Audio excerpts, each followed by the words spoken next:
देर तक प्यार करते हैं। मौला हुसैन अपने गमों को अपने दिल के अंदर छुपा रहे हैं।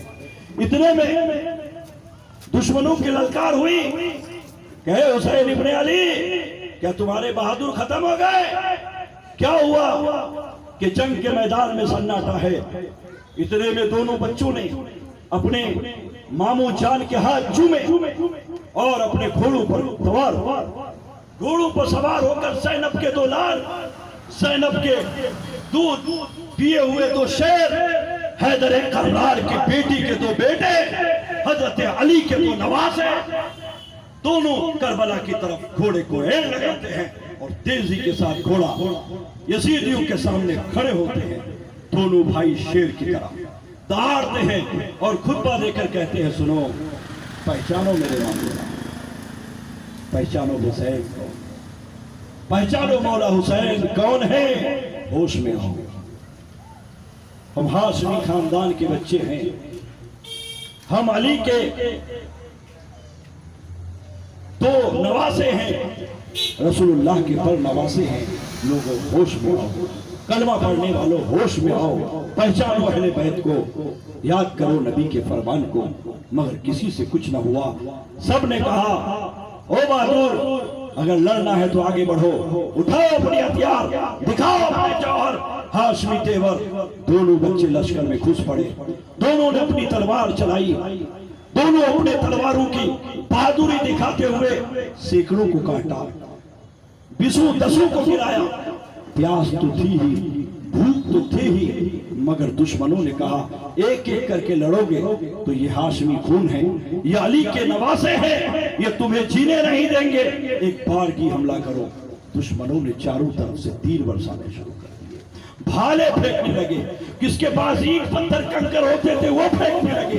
दोनों बच्चों पर चारों तरफ से, हर ओर से उन पर हमले होने लगे। तीर अलग बरस रहे हैं, नेज़े अलग से फेंके जा रहे हैं, भाले अलग से फेंके जा रहे हैं, तलवारें अलग चल रही है, घोड़े अलग से दौड़ रहे हैं। इतने में दोनों शहजादे हजरत ज़ैनब के दोनों लाल तीरों से छलनी हो जाते हैं। कई तीर बदन पे पेवस्त होते हैं और फिर कई भाले लगते हैं। यहाँ तक कि कोई आता है जैसे बच्चों के साथ खेल रहा हो, कोई इधर से आ रहा है तलवार मारते हुए, मुस्कुराते हुए आगे बढ़ जाता है, कोई उधर से आ रहा है तलवार मारते हुए, मुस्कुराते हुए निकल जाता है, जैसे कोई बच्चों से खेल रहा हो। दोनों शहजादे गिरे, आवाज दी। मौला हुसैन अपने खेमे से दूर से देख रहे थे कि मेरे भांजे घोड़े से गिर चुके हैं। मौला हुसैन ने घोड़े को एड़ लगाई, तेजी के साथ करबला के मैदान में उस जमीन पर आए जहां शहजादों की लाशें पड़ी थी।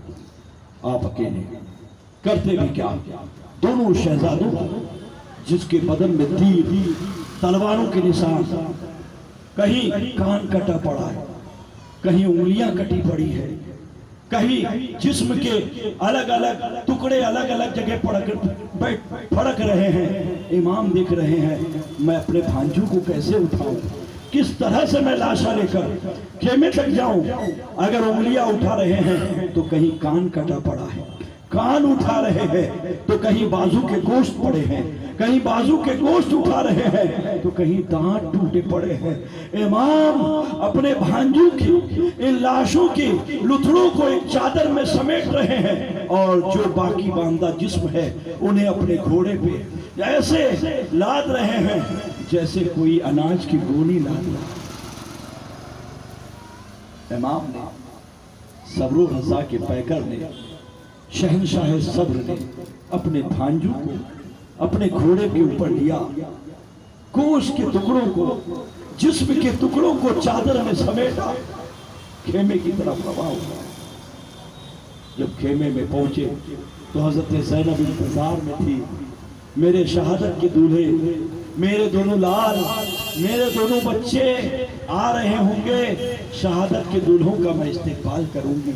हजरत ज़ैनब खेमे में खड़ी देख रही है, मेरे लाल तो आए, मैं तुझसे प्यार करूंगी, उसे गले लगाऊंगी कि मेरे बच्चों ने मेरे कहने पर अपने मामू जान पर जान निछावर कर दी। हजरत ज़ैनब खड़े हैं, उनके साथ और भी अहले बैत की कुछ औरतें खड़ी हैं, सकीना भी खड़ी है, उंगली थामे, प्यास से रहा नहीं जा रहा, फिर भी अपना गम भूल गए हैं। इन सारे गम के आगे में मौला हुसैन करीब आए, खेमे के करीब आए, और करीब आने के बाद दोनों बच्चों की लाशों को उतार कर ज़ैनब के सामने रख दिया, ज़ैनब के सामने रख दिया। शहरबानों चीख मारी,